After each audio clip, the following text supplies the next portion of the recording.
Hi ಎಲ್ರಿಗೂ ನಮಸ್ಕಾರ. ನಾನು ಆರ್ ಕೆ ತೇಜಸ್ ಅಂತ. ಇತ್ತೀಚೆಗೆ ಸಿನಿಮಾ 17ನೇ ತಾರೀಕು ರಿಲೀಸ್ ಆಯ್ತಲ್ವಾ, ಆ ಸಿನಿಮಾ ಕಿರಾತಕ 2 ಅಂತ, ಆ ಸಿನಿಮಾದ ಹೀರೋ ಆ್ಯಂಡ್ ನಮ್ಮ ಸಹ ಕಲಾವಿದ ಪ್ರಜ್ವಲ್ ಅಂತ, ಅವರು ಡೈರೆಕ್ಟ್ರು ಲೋಹಿತ್ ರಾಣಾ ಅಂತ. ಇವತ್ತು ನಿಮ್ಮ ಎದುರುಗಡೆ ಬಂದಿದ್ದೀನಿ ಏನಕ್ಕೆ ಅಂತಂದರೆ, ಒಂದು ವಿಷಯ ಆಲ್ರೆಡಿ ಎಲ್ಲ ಕಡೆನೂ ಹರಿದಾಡ್ತಾ ಇದೆ ಮಾಧ್ಯಮದಲ್ಲಿ. ಈ ಥರ ಕಾಂಟ್ರವರ್ಸಿ ಅಂತ ಹೇಳೋದಕ್ಕಿಂತ ಹೆಚ್ಚಾಗಿ ಒಬ್ಬ ಕಲಾವಿದನಿಗೆ ಅಥವಾ ಕಲಾವಿದರಿಗೆ ನ್ಯಾಯ ದೊರಕಬೇಕಾದಂಥ ಒಂದು ವಿಷಯ ನಿಮ್ಮ ಎದುರಿಗೆ ಮುಟ್ಟಿಸೋ ಅಂಥ ಜವಾಬ್ದಾರಿ ಮಾಡಿದ್ದೀವಿ. ಏನಕ್ಕೆ ಅಂತಂದರೆ, ಸಿನಿಮಾ ಇಂಡಸ್ಟ್ರಿ ಎಲ್ಲರಿಗೂ ಒಂದು ಊಟ ಹಾಕುವಂಥ ಒಂದು ಇಂಡಸ್ಟ್ರಿ, ಅದು ಎಲ್ಲರಿಗೂ ಕೈ ಹಿಡಿಯಲ್ಲ ಅಂತ ಹೇಳ್ತಾರೆ. ಪುಣ್ಯಕ್ಕೆ ನಮ್ಮ ಡೈರೆಕ್ಟ್ರು ಕೈ ಹಿಡಿದು ಈ ಸಿನಿಮಾನ ಸ್ಟಾರ್ಟ್ ಮಾಡ್ತಾರೆ 2018ನಲ್ಲಿ. ಪ್ರೊಡ್ಯೂಸರ್ಗೆ ಅಪ್ರೋಚ್ ಮಾಡ್ತೀನಿ, ನಾನು ಕರ್ಕೊಂಬಂದು ನಾನೇ ಎಲ್ಲ ಮಾತಾಡಿಸ್ತೀನಿ. ಪ್ರೊಡ್ಯೂಸರ್ ಓಕೆ ಆಗುತ್ತೆ, ಎಲ್ಲರ ಸಮ್ಮುಖದಲ್ಲೂ ಶೂಟಿಂಗ್ ಸ್ಟಾರ್ಟ್ ಆಗುತ್ತೆ.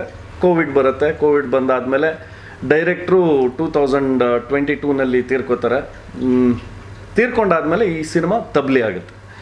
ಸರ್, ಇದು ನಾನು ಸಂಕ್ಷಿಪ್ತವಾಗಿ ಹೇಳಿದೆ.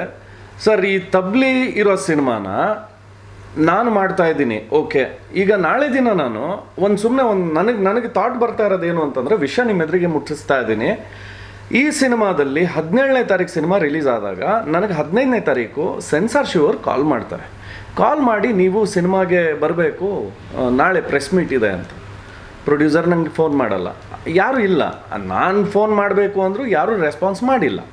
ಎಲ್ಲ ಆಯಿತು. 16ನೇ ತಾರೀಕು ಪ್ರೆಸ್ ಮೀಟ್ ಮಾಡಿದ್ರು, 17ನೇ ತಾರೀಕು ಸಿನಿಮಾ ರಿಲೀಸ್ ಆಯಿತು. ಎಲ್ಲ ಅರಿಬರಿಯಲ್ಲಾಗಿರೋವಂಥದ್ದು.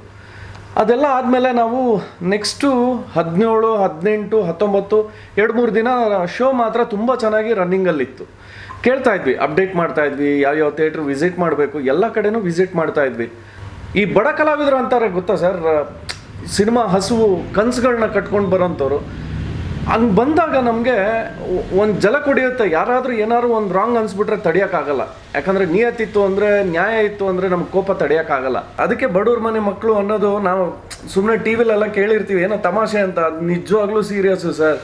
ಕಲೆ ಹುಚ್ಚಿರೋರಿಗೆ ಹೆಂಗಾದರೂ ಗೆಲ್ತೀವಿ ಅನ್ನೋ ನಂಬಿಕೆ ಇರೋರಿಗೆ ಗೆಲ್ತಾರೆ. ಆದರೆ ಈ ಥರ ಮಾತಾಡೋದು ತುಂಬ ಜನ ಇದ್ದಾಗ ಗೆಲ್ಲೋದಕ್ಕೆ ಕಷ್ಟ ಆಗುತ್ತೆ. ಇದು ಇಂಡಸ್ಟ್ರಿಗೆ ಸ್ವಲ್ಪ ಮನವಿನ ಸಲ್ಲಿಸಿದ್ದೀನಿ, ಅವ್ರ ಎದುರಿಗೆ ಮಾತಾಡಿದ್ದೀನಿ. 30ನೇ ತಾರೀಕು ನನಗೆ ಕರೆದಿದ್ದಾರೆ ಮಾತಾಡೋದಕ್ಕೆ, ಬನ್ನಿ ಅಂತ.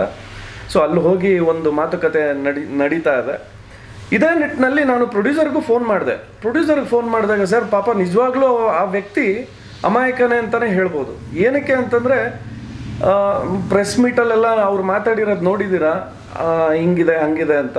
ಈ ಸಿನಿಮಾಗೆ ನನ್ನನ್ನು ಎಲ್ಲೂ ಉಪಯೋಗಿಸ್ಕೊಂಡಿಲ್ಲ ಸರ್. ನಾನು ಕೇಳ್ತಾ ಇದ್ದೀನಿ, ವಾಲಂಟ್ರಿಯಾಗಿ ನಾನು ಬರ್ತೀನಿ, ಎಲ್ಲಾದರೂ ಕರೀರಿ, I am ready to do it. Correct ಅಲ್ವಾ? ಸೊ ನಾನು ಬರ್ತೀನಿ ಅಂತ ಅಂದಾಗ ಯಾರು ಹೇಳಲ್ಲ.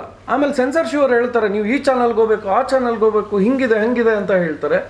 ಫೋನ್ ಮಾಡ್ತೀನಿ, ಇಲ್ಲ ಇರಿ, ತಡೀರಿ, ನನ್ನ ಕೈಯಿಂದ ಏನೋ 1.5 ಲಕ್ಷ ಹಾಕಿದ್ದೀನಿ, ಪಬ್ಲಿಸಿಟಿ ಮಾಡ್ತಿದ್ದೀನಿ.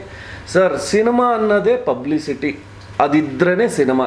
ಜನ ಥಿಯೇಟ್ರಿಗೆ ಬರಲ್ಲ, ಥಿಯೇಟ್ರ್ ಕ್ಲೋಸ್ ಮಾಡಬೇಕು ಅಂತ ತುಂಬ ಕಡೆ ನಡೀತಿದೆಯಲ್ಲ ಸರ್ ವಿಷಯ. ಈ ಸಿನಿಮಾ ವಿತೌಟ್ ಪಬ್ಲಿಸಿಟಿಯಲ್ಲಿ 2ನೇ ವಾರ ನಡೀತಿದೆ. ಅದೇ ಪಬ್ಲಿಸಿಟಿ ಮಾಡಿದರೆ ಸಿನಿಮಾ ಥಿಯೇಟ್ರು ಉಳಿಯಲ್ವಾ ಸರ್?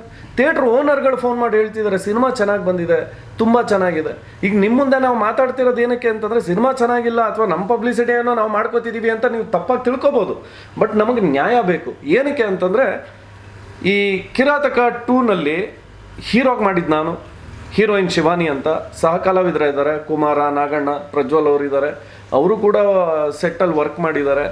ಹೀಗೆಲ್ಲ ವರ್ಕ್ ಮಾಡಿರೋರನ್ನ ಬಿಟ್ಟು ಬೇರೆಯವರು ಒಬ್ಬರು ಫೋಟೋ ಹಾಕ್ತಾರೆ ಸರ್. ಪಾಪ ಅವನಿಗೆ ಮಿಸ್ಲೀಡ್ ಆಗಿರ್ಬೋದೇನೋ, ಅವನಿಗೆ ಆಸೆ ಹುಟ್ಟಿಸಿರ್ಬೋದೇನೋ, ನೆಕ್ಸ್ಟ್ ಸಿನಿಮಾ ಕೊಡ್ತೀನೇನೋ, ಮತ್ತೊಂದು ಮಾಡಿರ್ಬೋದೇನೋ, ಪಾಪ ಅವ್ನಿಗೆ ಗೊತ್ತಿಲ್ಲದೆ ಮಾಡಿರ್ಬೋದು ಸರ್. ಫಾರ್ ಎಕ್ಸಾಂಪಲ್ ನಾನೇ ಕೇಳ್ತೀನಿ, ಈಗ ಬಾಹುಬಲಿ 3 ನಾನೇ ಹೀರೋ, ಅಥವಾ ಹೀರೋಗೆ ಅಭಿಮಾನಿ ಬಳಗ ನಂದೇ ಒಂದು ಪೋಸ್ಟ್ ಹಾಕೋತೀನಿ, ಬಿಡ್ತಾರಾ ಸರ್ ನನ್ನನ್ನು? ಸುಮ್ಮನೆ ಯಾರಾದರೂ ಬಿಡ್ತಾರಾ? ಯಾರೂ ಇಲ್ವಲ್ಲ ಸರ್. ಅದ್ರದ್ದು ಒಂದು ಉದಾಹರಣೆ ತೋರಿಸ್ತೀನಿ. ಕಿರಾತಕ 2ಗೆ ಇಲ್ಲಿದೆ ನೋಡಿ ಸರ್, ನನ್ನ ಫೋಟೋ ಇಲ್ಲ ಸರ್, ನನ್ನ ಫೋಟೋನೂ ಬೇಡ ಸರ್, ತೀರ್ಕೊಂಡಿರೋ ಡೈರೆಕ್ಟರ್ ಫೋಟೋಸ್ ಬೇಕಲ್ವ ಸರ್? ಇದು ಸೆನ್ಸಾರ್ಶಿಪ್ ಅವ್ರ ಪೇಜಲ್ಲಿ ಹಾಕ್ತಾರೆ. This is right or wrong? ನ್ಯಾಯ ಕೇಳ್ತಿದ್ದೀವಿ. ಯಾಕಂದರೆ ಕಲೆಗೆ ಮುಡಿಪಾಗಿಟ್ಟು ಎಷ್ಟೊಂದು ಕಷ್ಟಪಟ್ಟು ಡೈರೆಕ್ಟ್ರ್ ತೀರ್ಕೊಂಡಾದ್ಮೇಲೆ ಈ ಸಿನಿಮಾಗೆ ಗೊತ್ತು ಗುರಿ ಇಲ್ಲದೆ ಇರೋರು ಬಂದು ಹಿಂಗೆ ಮಾಡಿದ್ರೆ ತಪ್ಪಲ್ವಾ? ಸೊ ಈ ಥರ ನೋವಾಗುತ್ತೆ. ಈ ಥರ ವಿಚಾರನ ನನಗೆ ಮೊನ್ನೆ ಬಿಜಾಪುರ್ಗೆ ಹೋಗಿದ್ದಾರೆ, ಚೆನ್ನಾಗಿ ಸೆಲೆಬ್ರೇಷನ್ ಆಗಿದೆ. ರಾತ್ರಿ ಸರ್, ರಾತ್ರಿ ನನ್ನ ಹುಡುಗ ವೀಡಿಯೋ ಕಳಿಸಿದ್ದಾನೆ, ತಮಗೆ ಶೇರ್ ಮಾಡ್ತೀನಿ. ರಾತ್ರೋರಾತ್ರಿ ಈ ಥರದ ಪೋಸ್ಟ್ಗಳೇ ಎಲ್ಲ ಕಡೆ ಹೊಡ್ಕೊಂಡಿದ್ದಾರೆ. ಡೈರೆಕ್ಟರ್ದು ಒಂದು ಕಡೆ ಇದೆ, ನೆಕ್ಸ್ಟ್ ಡೇ ಬಂದ್ಬಿಟ್ಟು ಪ್ರೊಡ್ಯೂಸರು ಸಾಥ್ ಕೊಟ್ಟು ಅದನ್ನು ತೆಗ್ಸಿದ್ದಾರೆ. ಇಲ್ಲಪ್ಪ ಈ ಥರದ್ದೆಲ್ಲ ಹಾಕೋಬಾರ್ದು ಅಂತ. ಈ ಥರ ಬಿಟ್ಟಿ ಪಬ್ಲಿಸಿಟಿ ತೊಗೊಳ್ಳೋವಂಥವ್ರಿಗೆ ಏನು ಹೇಳಬೇಕು ನಂಗೆ ಗೊತ್ತಿಲ್ಲ. ಪಾಪ ಅವನು ಮಾಡಿದ್ದಾನೆ ಅಂತಲ್ಲ, ಇದರಿಂದ ಯಾರಿದ್ದಾರೆ ಅಂತ ನಾನು ನಿಮ್ಮ ಮುಖಾಂತರದಿಂದ ತಿಳ್ಕೊಳಕ್ಕೆ ಇಷ್ಟಪಡ್ತೀನಿ. ದಯಮಾಡಿ ನಿಮ್ಮ ಮುಖಾಂತರದಿಂದ ಅವ್ರಿಗೆ ಯಾರು ಸಾಧ್ಯವಾಗ್ತಾರೋ ಅವ್ರಿಗೆ ತಲುಪಿಸಿ. ಕಲಾವಿದರು ನಿಯತ್ತಾಗಿದ್ರೋ ಕರೆಕ್ಟಾಗಿ ಮಾಡಿದ್ರೋ ಒಳ್ಳೇದು ಮಾಡಿ, ಅವ್ನು ಕೆಟ್ಟದ್ದು ಮಾಡೋದನ್ನ ತಿದ್ದಿ ಬುದ್ಧಿ ಹೇಳೋದನ್ನ ದೊಡ್ಡವರಾದಂಥವ್ರು ಕಲೀರಿ. ನನ್ನ ರಿಕ್ವೆಸ್ಟ್ ಇದು ಸರ್. ನಾವೇನು ದೊಡ್ಡವರು ಅಂತ ಹೇಳ್ಕೊಳಕ್ಕೆ ಬಂದಿಲ್ಲ, ನಮ್ಮ ಕಲೆನ ಜನಕ್ಕೆ ಒಪ್ಪಿಸ್ಬೇಕು ಅಂತ ಬಂದಿದ್ದೀವಿ. ಒಪ್ಸೋಕ್ಕೆ ವಿಧಾನನೇ ಮಾಧ್ಯಮ ಅಥವಾ ಒಂದು ಏನು ಕಮ್ಯುನಿಕೇಷನ್. ಆ ಕಮ್ಯುನಿಕೇಷನ್ ಇಲ್ಲ ಅಂದರೆ ಏನು ಮಾಡೋಕ್ಕಾಗುತ್ತೆ? ಆ ಸಮಸ್ಯೆಯಿಂದ ಒದ್ದಾಡ್ತಾ ಇದ್ದೀವಿ ನಾವು. ನಮ್ಮ ನೋವು ಯಾರಿಗೂ ಹೇಳ್ಕೊಳಕ್ಕಾಗ್ತಾ ಇಲ್ಲ. ಈಗ ಮತ್ತೆ ಶುಕ್ರವಾರ ದಿವಸ ಸಿರ್ಸಿಯಲ್ಲಿ ರಿಲೀಸು. ನನ್ನೂರು ಸಿರ್ಸಿ, ಪ್ರೊಡ್ಯೂಸರ್ ಊರು ಸಿರ್ಸಿ. ನನಗೊಂದು ಅಪ್ಡೇಟ್ ಕೊಡಲ್ಲ. ಅಂಥ ಕಮ್ಯುನಿಕೇಷನಲ್ಲಿ ಹಗಲು ರಾತ್ರಿ ರೇಣುಕ್ ಅಂತಿರುವಂಥ ವ್ಯಕ್ತಿ ನನ್ನನ್ನು ಕರೆಯೋದೇ ಬಿಟ್ಬಿಡ್ತಾರೆ. ಇದಕ್ಕೆಲ್ಲ ಕಾರಣ ಏನು ಅಂತ ನಾನು ತಿಳ್ಕೊಬೇಕು. ನಾನು ಎಲ್ಲ ಸರಿನೂ ಕೇಳಿದೆ. ಫೋನ್ ಮಾಡಿದಾಗ ಪ್ರೊಡ್ಯೂಸರ್ ಎದುರಿಗೆ ಯಾವತ್ತೂ ಮಾತಾಡದೇ ಇರೋರು ನನಗೆ ತುಂಬ ಧಮಕಿ ಹಾಕೋಕ್ಕೆ ಹುಟ್ಟಿರೋದು ಹಂಗೆಲ್ಲ ಅಂತ ಅಂದರು. ಅದಾದಮೇಲೆ ನೀ ಯಾವನಯ್ಯ ಅನ್ನೋ ರೇಂಜಲ್ಲಿ ಮಾತಾಡ್ತಾರೆ. ಅಂದರೆ ಯಾವನಾದರೂ ಇಟ್ಟಿರ್ತಾನೆ ಪಿನ್ನು, ಅಲ್ಲಿಟ್ಟರೆ ಇಲ್ಲೆಲ್ಲ ಉರಿತಿರುತ್ತೆ.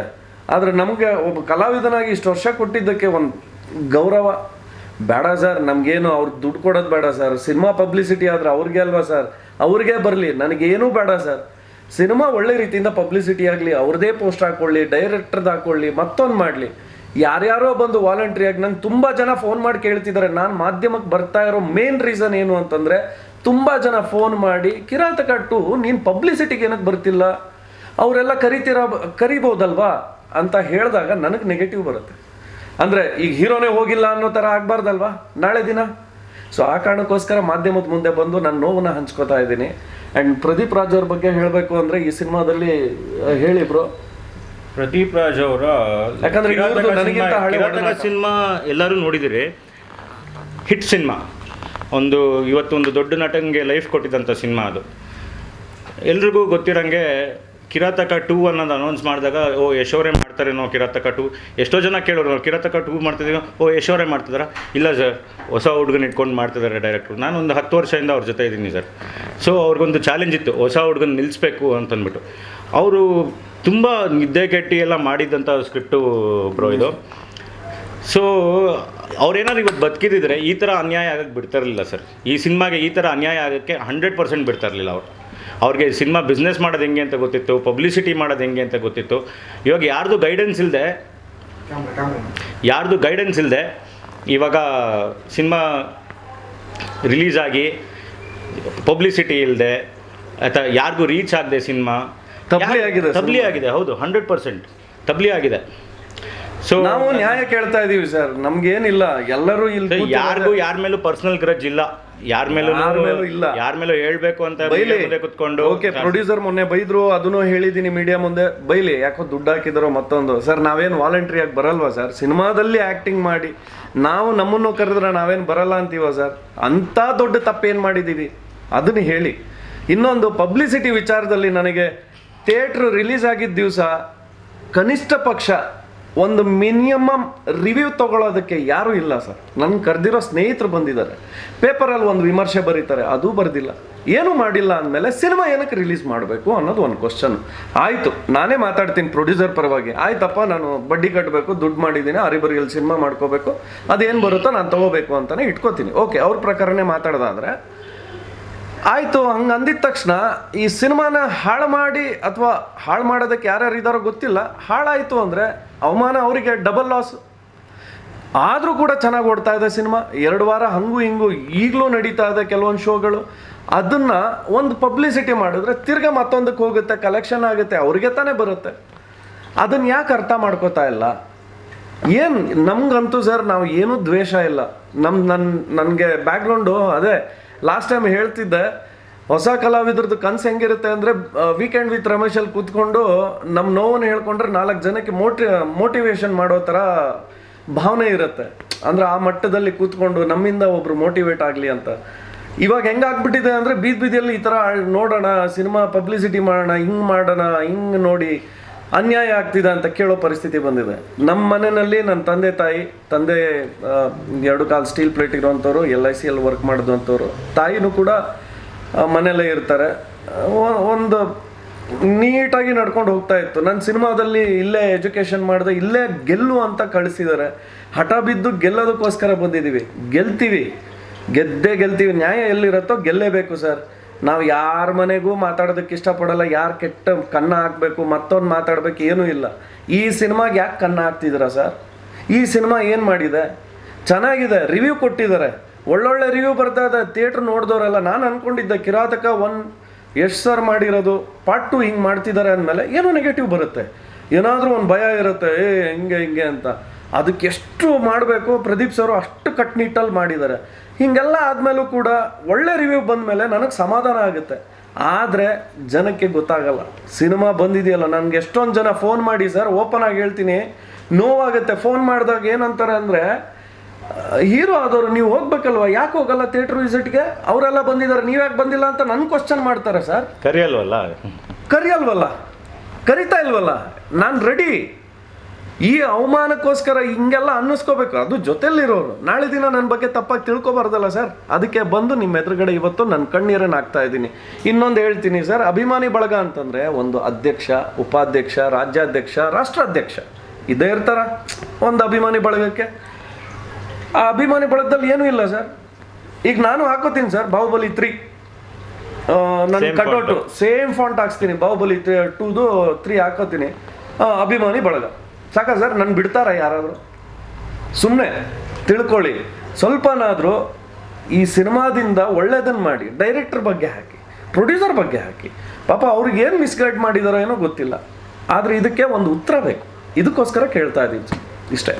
ಇನ್ನೊಂದು ಸಿನಿಮಾ ಮಾಡೋಕ್ಕೆ ಎಲ್ಲಿದ್ದಾರೆ ಅವರು? ಇಲ್ಲ.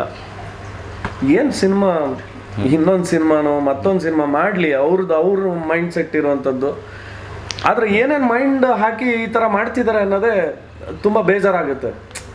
ಈಗ ಅವರು ಕಲಾವಿದ್ರೆ, ಈಗ ನಾನು ಫೋಟೋ ತೋರಿಸಿದ್ನಲ್ಲ, ಪಾಪ ಅವರು ಕಲಾವಿದ್ರೆ, ಅವ್ರಿಗೂ ಹೇಳ್ತೀನಿ, ನಾನು ರಿಕ್ವೆಸ್ಟ್ ಮಾಡ್ಕೋತೀನಿ, ಬ್ರದರ್ ಈ ಥರ ಮಾಡಬೇಡಿ. ಅಲ್ಲೂ ಏನೋ ಒಂದು ಪಾಯಿಂಟ್ ಬಂತು, ಸುಮ್ಮನಾದೆ. ಬೇಡ, ನಮ್ಮ ಮಧ್ಯೆ ಯಾಕೆ ಈ ವಿಷಯನ ಮಾತಾಡ್ಕೋಬೇಕು, ನಮ್ಮವರೇ ಅಲ್ವಾ, ಬಿಡು ಹೋಗಲಿ ಅಂತ ಸುಮ್ಮನೆ ಆದರೆ ತಿರ್ಗಾ ಅದು ಜಾಸ್ತಿ ಆಯಿತು ಸರ್. ಥಿಯೇಟ್ರಲ್ಲಿ ಕಿರಾತಕಟ್ಟು ಪ್ರದೀಪ್ ರಾಜ್ ಸರ್ದು ಹೋಗಿ ಎಲ್ಲೋ ಹೋಗಿದೆ.